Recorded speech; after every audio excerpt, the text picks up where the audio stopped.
What is going on? You already know what it is. Mike Clark, no excuses, man. We back at it, and we're going to talk about a trending topic currently. Like I said, you guys know we talk about money, motivation, hot topics, learning lessons, man. Whatever touching my heart at the time, that's what we're talking about. All right, but right now, the big thing right now is Brittney Griner. She is home. Let's celebrate that first.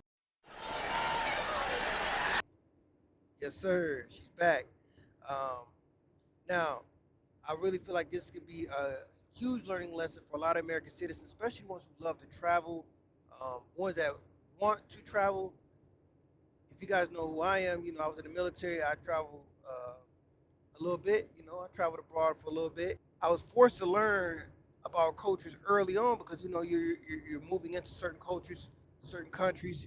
You need to learn about them, okay, and not just the culture, but the laws as well, what you can and can't do. Now, for Brittney Griner, she has been to Russia back and forth for a while. Not going to say it's her first merry-go-round. She's done it multiple times.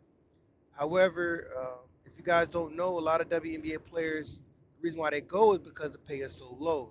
Now, that's another topic for another day. So she goes over here to play ball. Uh, she's getting ready to leave. She goes to the airport. However, she had a small amount of marijuana. I guess it was for a vape pen. I don't know if it was oil. I don't know what it was specifically, but it was caught in her suitcase. Now, this usually is a small infraction. It's nothing too big at all, but we have to understand that uh, as an American citizen, you could be used as a pawn. You definitely could be used as a pawn. And we have to remember that. At the moment, Russia and Ukraine is a war going on currently. The United States is giving mass sanctions right now. You know, we have some of their citizens locked up, and they use this as a bargaining chip, a bargaining tool with Brittney Griner, which I feel is so evil to be playing with someone's life to prove a point, to make it to play your hand. But that's the way the world works at this point, and we have to understand that. Now, so she got caught with this possession charge, right? They gave her 9 years total, but she was only able to serve 10 months. So she was there for a while, and she could have came out quicker, but once again, negotiations weren't going well because they wanted certain individuals that we weren't willing to give up at the moment. But it came a time where it was either we have to go ahead and make this deal, or we have no American citizens coming back. And at this point, I'd rather have one than none. And hopefully, moving forward, we can get the rest of those detainees up out of there as soon as we can because, you know, I can only imagine being left there and being felt like you're alone because you have to understand she's been there for 10 months, but there's individuals that have been there for years, man. Years. There's a U.S. Marine there right now. Now, he's not active or anything like that, but he was a Marine, visited Moscow and got detained for something he didn't even do. And it's known that he didn't do it, but he's already been locked up, prosecuted, found guilty, and he's serving time, right? We have to understand with these foreign trade deals and how they prisoner swaps go, man. Look, this is my first time really seeing one live like this, which was crazy to me. I just hope moving forward we learn we do better. We understand that hey, politics is a dirty game at this point.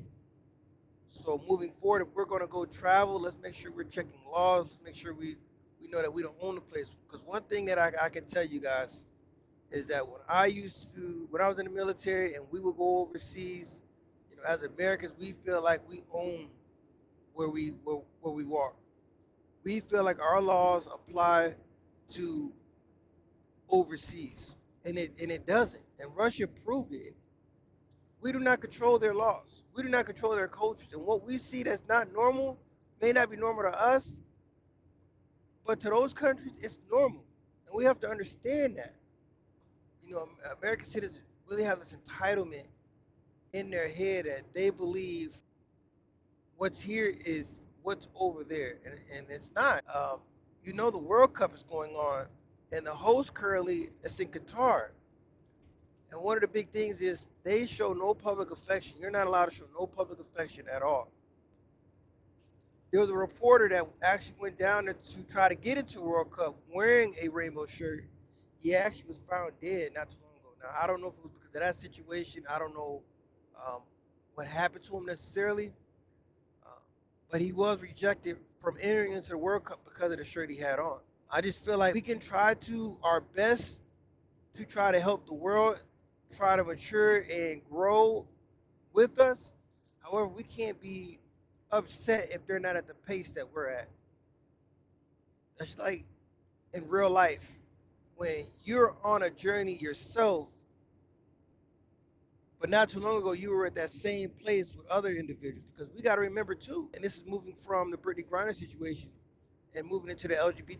It 10, 15 years ago, it wasn't as big as it was now, man. It was a lot of bad things going on, man. So the change is mad aggressive now, but it's not in other countries.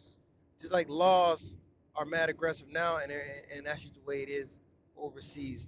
And I want you guys to understand that. So if you're young, you listen to this podcast, and you're ready to travel, make sure you check out those laws. Make sure you check out what you can and can't do.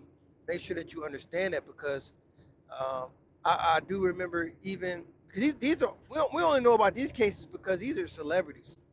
We don't know about the cases where they're just a normal American citizen. Because I do remember when ASAP Rocky didn't he got in a fight and he got locked up. I don't want to go deep into it, but yeah, man, she's home and I'm happy. And I doubt that she's gonna go back over there ever again. But I do hope she tells her story, and I do hope there's some accountability in what she did do. I don't want to condemn her for it because we all mess up. I've messed up myself, but I want it to be a learning lesson for a lot of individuals who want to make those travel plans and to understand that, hey, let me just take 5 more seconds to do a little bit more research prior to stepping into someone else's country. Mike Clark, Kill Procrastination. I can't wait till the next episode. Peace.